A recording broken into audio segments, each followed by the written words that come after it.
안녕하세요. 왕보아언니입니다. 오늘은 뉴욕으로 가볼 거예요. 1943년 1월 7일 뉴욕의 한 허름한 호텔입니다. 한 노인이 죽은 채 발견되었죠. 86세.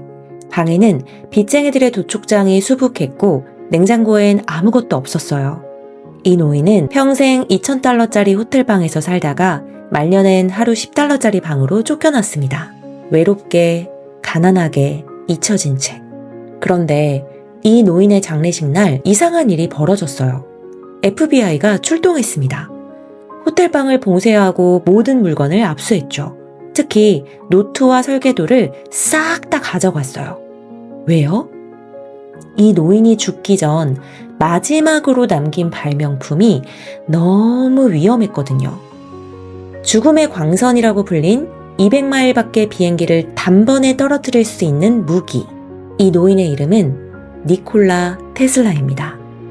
여러분이 지금 쓰고 있는 스마트폰, 노트북, 전기차, 와이파이 전부 이 사람의 발명에서 시작됐습니다. 현대 문명 자체가 테슬라의 머릿속에서 나왔다고 해도 과언이 아니에요. 그런데 왜 이 천재는 가난하게 죽었을까요? 왜 세상은 그를 잊으려 했을까요? 오늘 우리는 니콜라 테슬라의 놀라운 인생을 따라가 보겠습니다. 이건 단순히 발명가의 이야기가 아니에요. 이건 천재와 광기, 순수함과 착취, 이상과 현실 사이의 이야기입니다. 준비되셨나요? 그럼 시작해볼까요? 1856년 7월 9일 자정, 크로아티아의 작은 마을입니다. 그날은 폭풍우가 몰아쳤습니다. 번개가 하늘을 갈랐고 천둥이 땅을 흔들었어요. 바로 그 순간 한 아기가 태어났습니다. 그런데 산파가 소스라치게 놀랐어요. 불길해요. 이 아이는 어둠의 아이가 될 거예요. 번개치는 밤에 태어난 아이는 저주받는다는 미신이 있었거든요. 근데 어머니가 말했습니다. 아니에요. 이 아이는 빛의 아이가 될 거예요. 그 아이가 바로 니콜라 테슬라였습니다. 어머니의 예언은 맞았습니다. 테슬라는 평생 빛을 연구했으니까요. 전기, 전파, 레이저 모두 빛이었죠. 테슬라는 어릴 때부터 남달랐습니다. 5살 때 첫 발명품을 만들었어요. 개구리를 이용한 동력장치. 개구리 16마리를 나무 막대기에 붙여서 회전시키는 거였죠. 물론 실패했어요. 친구 하나가 개구리를 먹어버려서요. 진짜 먹었다고 합니다. 근데 테슬라에게는 특별한 능력이 있었습니다. 머릿속에서 완벽한 3D 이미지를 볼 수 있었어요. 그냥 상상이 아니라 진짜로 보였다고 합니다. 테슬라는 이렇게 말했어요. 나는 어떤 기계든 머릿속에서 완벽하게 조립할 수 있다. 모든 부품을 볼 수 있고 작동시킬 수 있고 심지어 고장난 부분까지 확인할 수 있다. 설계도가 필요 없다. 실제로 테슬라는 평생 스케치를 거의 안 했어요. 머릿속에 이미 완성품이 있었으니까요. 이건 심리학으로 설명하면 초상상력이라고 불립니다. 극소수의 사람들만 가진 능력이죠. 보통 사람들이 희미하게 상상하는 걸 이들은 실제처럼 선명하게 봅니다. 테슬라의 경우는 더 극단적이었어요. 너무 선명해서 가끔은 현실과 구분이 안 됐을 정도였죠. 테슬라는 공학을 공부하려고 대학에 갔습니다. 그라츠 공대. 그런데 교수 한 명이 에디슨의 직류 모터를 시연하고 있었어요. 에디슨? 네, 맞습니다. 우리에게도 너무나도 잘 알려져 있고 너무나도 유명한 그 에디슨이 맞아요. 에디슨과 테슬라는 동시대의 인물이었습니다. 그 직류 모터는 문제가 많았습니다. 브러쉬가 있어서 마찰이 생기고 불꽃이 튀고 고장도 잦았죠. 테슬라가 손을 들었습니다. 교수님, 브러쉬 없이 만들 수 있지 않을까요? 교수가 비웃었어요. 불가능해. 그건 무한동력 기계를 만들자는 것과 같아. 학생들도 웃었습니다. 테슬라는 수치심을 느꼈어요. 하지만 포기하지 않았습니다. 6년 후 1882년 2월 테슬라는 부다페스트 공원을 산책하고 있었습니다. 해가 지고 있었어요. 붉은 노을이 하늘을 물들였죠. 그 순간 테슬라의 머릿속에서 번개가 쳤습니다. 회전 자기장. 테슬라는 그 자리에서 멈춰섰어요. 그리고 지팡이로 땅에 그림을 그리기 시작했습니다. 함께 있던 친구가 물었어요. 무슨 일이야? 테슬라가 말했습니다. 나는 방금 미래를 봤어. 그가 본 것은 교류 전동기였습니다. 브러쉬가 없어요. 마찰도 없고 불꽃도 안 튀고 고장도 잘 안 나죠. 더 중요한 건 이 모터는 장거리 전력 전송을 가능하게 만들었습니다. 직류는 멀리 보내면 전력 손실이 엄청 났거든요. 하지만 교류는 달랐어요. 테슬라는 그날 밤 잠을 못 잤습니다. 머릿속에서 모터가 윙윙 하고 돌아가고 있었거든요. 그것도 아주 완벽하게. 테슬라는 자기 발명을 실현하고 싶었습니다. 하지만 유럽에선 아무도 관심이 없었어요. 그래서 1884년 미국으로 갔습니다. 그때 그의 나이는 28세였습니다. 주머니에 든 돈은 4센트, 짐은 딱 하나, 그리고 시 한 편이 적힌 종이 하나만 들고 미국으로 간 거예요. 손에는 추천서 한 장이 있었고요. 그 추천서는 그의 전 고용주가 써준 거였는데 이런 내용이었습니다. 친애하는 에디슨에게 나는 2명의 위대한 사람을 알고 있다. 하나는 당신이고 다른 하나는 이 편지를 전하는 젊은이다. 테슬라는 그 편지를 들고 에디슨을 찾아갔습니다. 운명적인 만남이었죠. 하지만 최악의 만남이기도 했습니다. 토머스 에디슨과 니콜라 테슬라 둘은 완전히 달랐습니다. 에디슨은 실용주의자였어요. 돈 되는 게 좋은 발명이다. 특허만 1000개 넘게 냈죠. 대부분 다른 사람 아이디어를 개선한 거였지만요. 테슬라는 이상주의자였습니다. 인류를 위한 게 좋은 발명이다. 그는 돈에 관심이 없었어요. 실제로 수십억 달러가 될 수 있는 특허들을 공짜로 풀었습니다. 에디슨은 실험을 수천 번 했어요. 안 되면 다른 방법 시도하면 된다. 하지만 테슬라는 머릿속에서 다 해결했습니다. 실험은 확인용일 뿐이야. 라고 말했죠. 에디슨은 직류를 밀었어요. 자기가 이미 투자를 많이 해놨거든요. 테슬라는 교류가 미래라고 확신했습니다. 기술적으로 훨씬 우월했으니까요. 그들의 충돌은 이미 예정되어 있었습니다. 테슬라는 에디슨 밑에서 일하기 시작했습니다. 에디슨이 맡긴 일은 직류 발전기 개선이었어요. 이거 고쳐봐. 성공하면 5만 달러 주지. 당시 5만 달러면 정말 어마어마한 돈이었습니다. 지금으로 치면 한 120만 달러 정도? 엄청 큰 돈이죠. 테슬라는 미친 듯이 일했습니다. 거의 자지도 않고 쉬지도 않고 일만 했어요. 그리고 1년 후에 그는 성공을 했습니다. 발전기 24개를 완전히 재설계했어요. 효율이 엄청나게 올라갔죠. 테슬라가 에디슨에게 갔습니다. 약속하신 5만 달러 주세요. 그때 에디슨이 웃었습니다. 테슬라, 자네는 미국식 유머를 이해 못하는군. 그건 농담이었어. 테슬라는 너무 황당하고 믿을 수가 없었죠. 농담이라고요? 그래, 대신 주급을 10달러 올려주지. 이것도 감사하게 생각해. 정말 악덕 고용주 아닌가요? 요즘 같은 세상에서는 사실 직장 내 괴롭힘과 노동고용부에 신고당할 만한 그런 일이었습니다. 테슬라는 그 자리에서 바로 사표를 냈습니다. 이 순간이 테슬라의 인생을 바꿨어요. 만약 에디슨이 약속을 지켰더라면 테슬라는 에디슨 회사에 남았을 겁니다. 그리고 역사는 완전히 달라졌겠죠. 하지만 에디슨은 배신했고 테슬라는 떠났습니다. 1886년부터 1887년까지 테슬라는 도랑을 팠습니다. 말 그대로 땅을 파는 일이었죠. 하루에 2달러를 받고.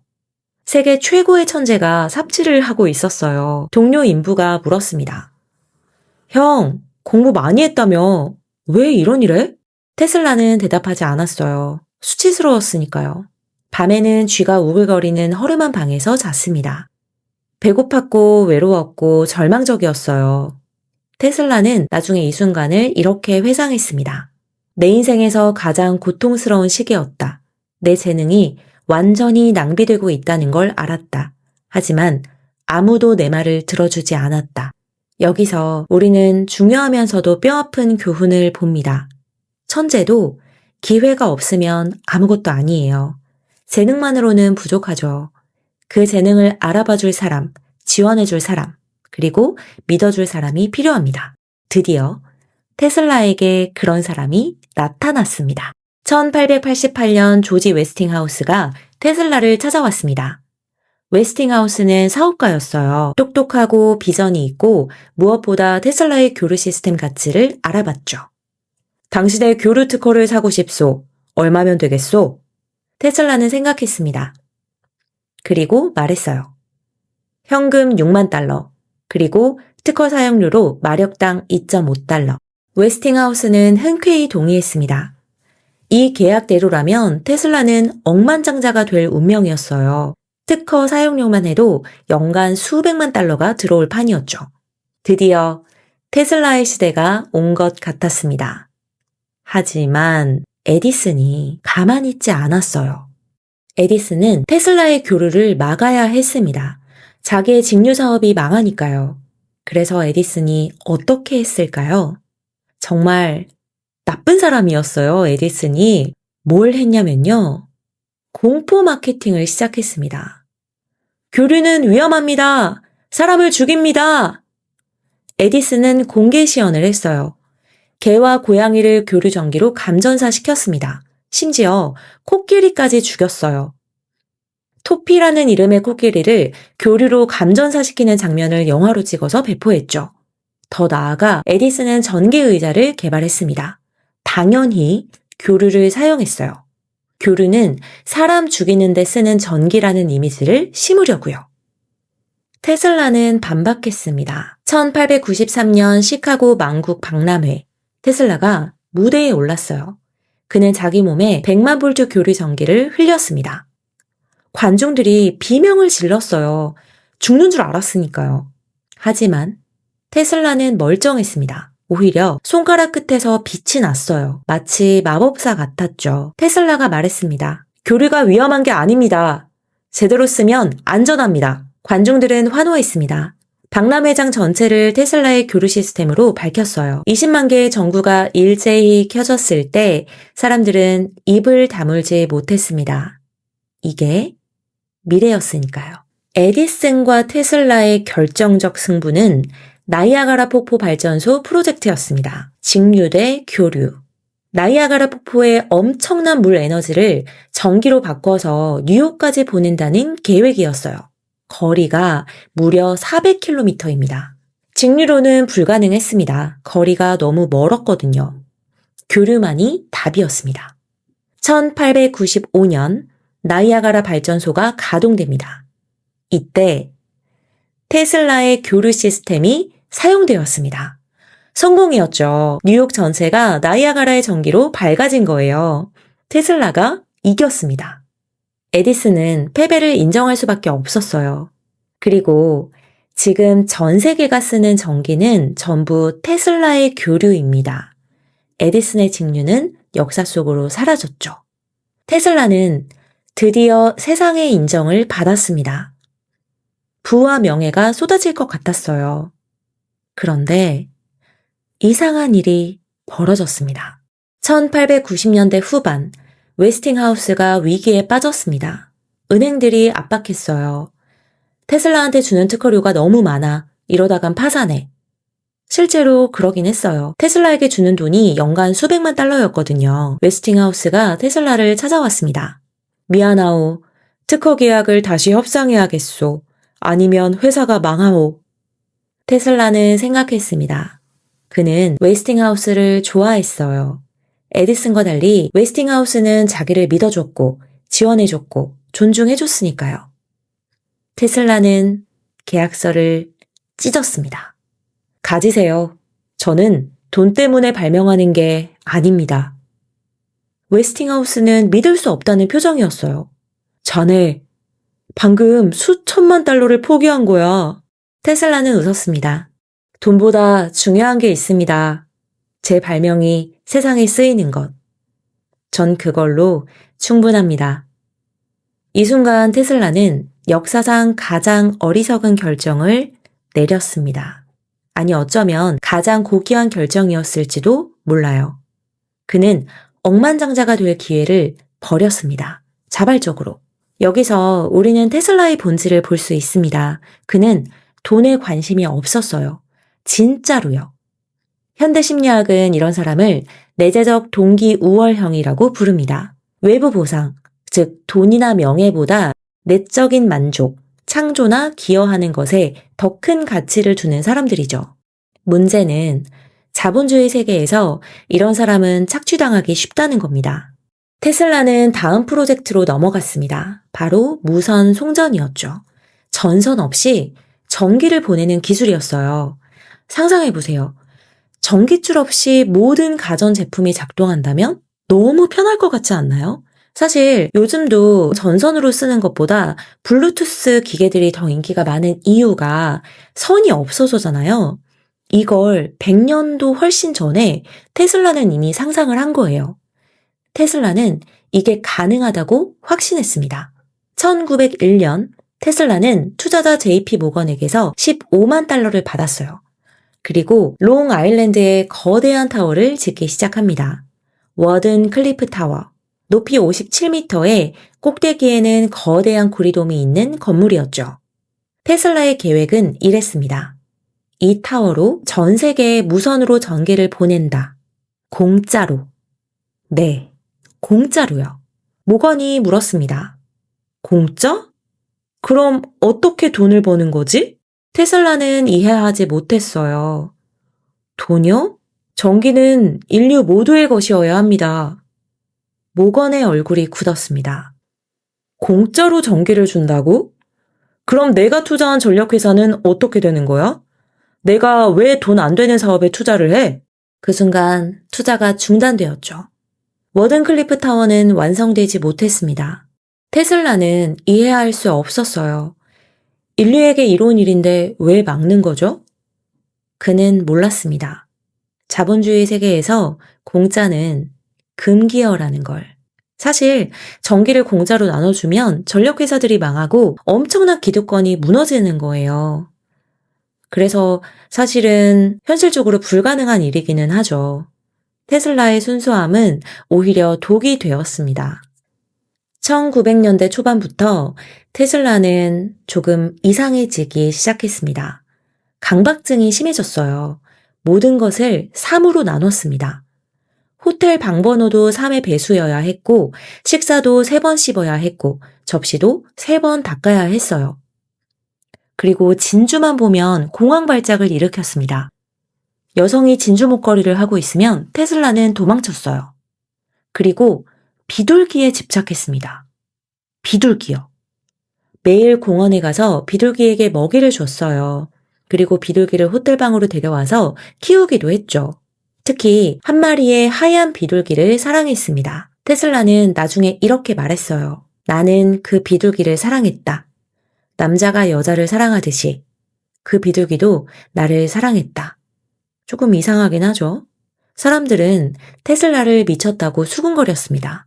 하지만 이건 단순히 광기가 아니었어요. 심리학자들은 테슬라가 아마 자폐 스펙트럼 장애와 강박 장애를 함께 가지고 있었을 거라고 추정합니다. 그의 초상상력, 사회성 결여, 루틴에 대한 집착, 그리고 감각 과민, 이 모든 게 자폐적 특성과 일치해요. 사실 천재성과 신경 다양성은 종종 함께 오기도 합니다. 아인슈타인, 뉴턴, 다윈도 비슷한 특성을 보였죠.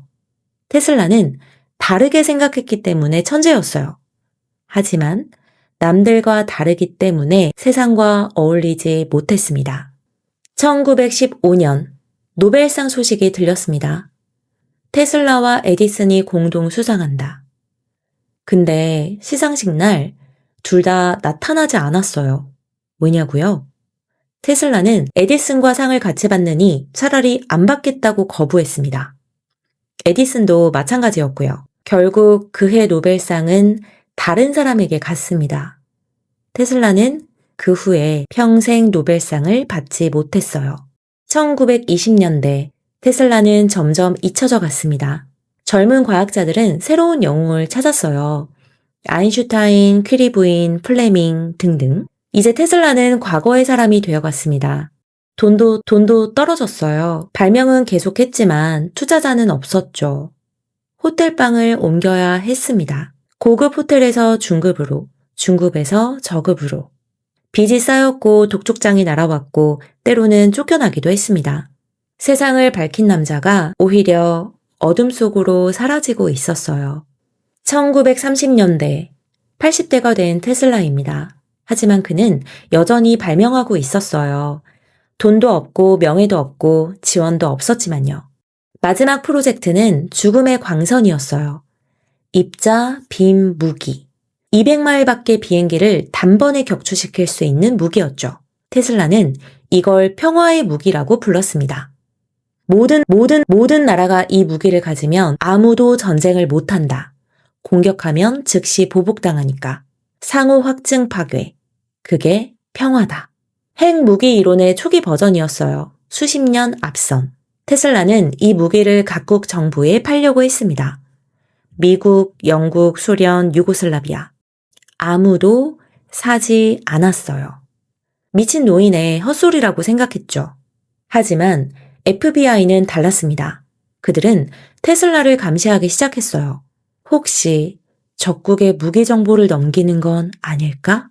1938년 어느 날 밤, 테슬라의 호텔방 창문으로 하얀 비둘기 한 마리가 날아들었습니다. 테슬라가 사랑하던 그 비둘기. 테슬라는 비둘기를 안았어요. 그런데 비둘기의 눈에서 빛이 났습니다.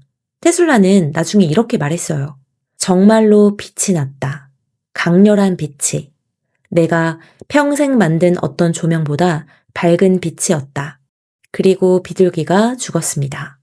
테슬라는 슬프게 울었죠. 평생 처음으로 누군가의 죽음에 울었던 거예요.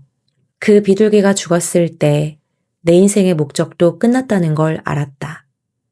그 후 테슬라는 더 이상 공원에 나가지 않았습니다. 1943년 1월 7일 뉴욕 뉴요커 호텔 3327호실.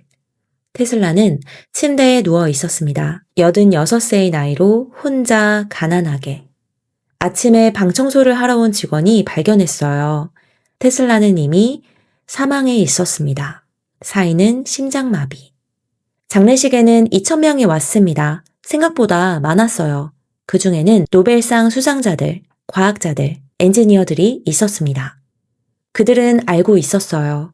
테슬라가 얼마나 위대한 사람이었는지. 하지만 일반 대중은 몰랐습니다. 신문에 조그맣게 부고가 실렸을 뿐이에요. 그렇다면 테슬라의 유산은 빚 35,000달러. 그게 전부였습니다. 현대 문명을 만든 남자의 전 재산이요. 테슬라가 죽은 직후 이상한 일이 벌어졌습니다. FBI가 호텔방을 봉쇄했어요. 모든 노트, 설계도, 실험 기록을 압수했습니다. 트럭 2대의 분량이었는데요. 바로 죽음의 광선 때문이었습니다. 그때 2차 세계대전 중이었거든요. 미국 정부는 테슬라의 무기 설계도가 적국 손에 들어갈까봐 두려워했습니다. 압수된 자료들은 극비로 분류되었고 지금도 상당 부분이 공개되지 않았어요. 테슬라가 마지막 몇 년간 뭘 연구했는지, 어떤 발명을 했는지 아무도 모릅니다.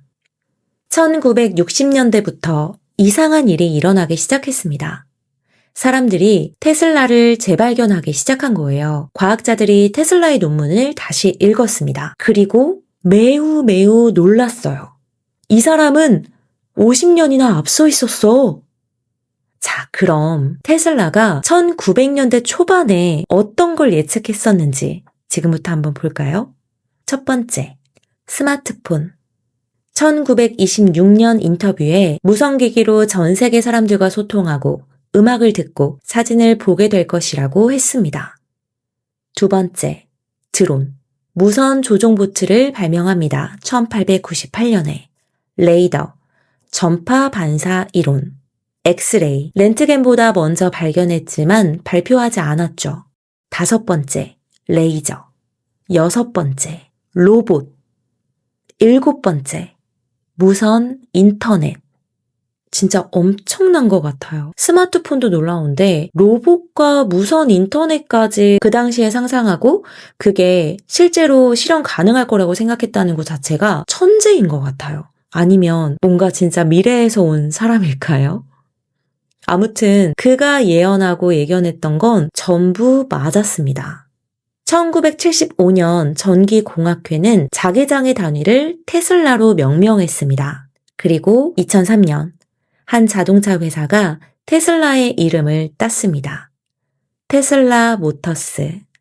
네, 맞습니다. 우리가 모두 너무나도 잘 알고 있는 일론 머스크의 회사이죠. 그리고 2006년 데이비드 보이가 영화 프레스티지에서 테슬라 역을 맡았습니다. 테슬라는 다시 살아났습니다. 죽은 지 60년 만에요. 테슬라의 인생은 우리에게 뭘 가르쳐 줄까요? 첫째, 천재성만으로는 부족하다. 테슬라는 실제로 에디슨보다 똑똑했어요. 하지만 에디슨이 더 성공했죠. 에디슨은 비즈니스를 이해했으니까요. 순수한 이상주의는 아름답긴 하지만 현실에서는 착취당하기가 더 쉽습니다. 둘째, 타이밍이 중요하다. 테슬라의 발명 중 많은 것들이 너무 앞서 있었어요. 세상이 아직 준비되지 않았죠. 무선 송전은 지금도 실현되지 않았어요. 100년이 지났는데. 기술적으로는 가능하긴 하겠지만 경제적으로 안 하는 거겠죠. 셋째, 돈이 전부는 아니지만 중요하다. 테슬라는 돈을 무시했어요. 그래서 평생 가난했죠. 돈이 목적이 되면 안 되지만 수단으로는 필요합니다. 발명을 계속하려면 자금이 있어야 하니까요. 테슬라는 천재의 저주를 겪었습니다. 너무 똑똑해서 남들과 소통할 수 없었어요. 너무 앞서가서 세상이 그를 이해하지 못했습니다. 그리고 너무 순수해서 현실에 적응하지 못했어요. 그는 미래를 봤지만 미래에 살 수는 없었습니다.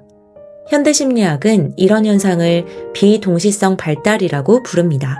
지적 능력은 천재적인데 정서적이나 사회적 발달은 그에 못 미치는 경우죠. 테슬라가 그랬어요. 테슬라는 죽기 전 이런 말을 남겼습니다. 나는 인류를 위해 일했다. 돈을 위해서가 아니다. 현재를 위해서가 아니라 미래를 위해서였다. 그는 옳았어요. 지금 우리가 쓰는 거의 모든 전기 기술이 테슬라에서 시작됐습니다. 여러분이 지금 이 영상을 볼 수 있는 것도, 스마트폰을 쓸 수 있는 것도, 전기차를 탈 수 있는 것도 전부 테슬라 덕분입니다. 그는 가난하게 죽었지만 인류를 부자로 만들었어요. 그는 외롭게 죽었지만 수십억 명의 삶을 밝혔습니다. 그는 잊혔지만 결국 기억되었습니다. 어쩌면 그게 진정한 성공일지도 모릅니다. 뉴욕에 가면 니콜라 테슬라의 동상이 있습니다. 그 동상 아래 이렇게 적혀 있습니다. 미래를 발명한 남자. 테슬라는 미래를 발명했습니다. 하지만 그 미래를 살진 못했어요. 우리가 지금 그 미래를 살고 있습니다.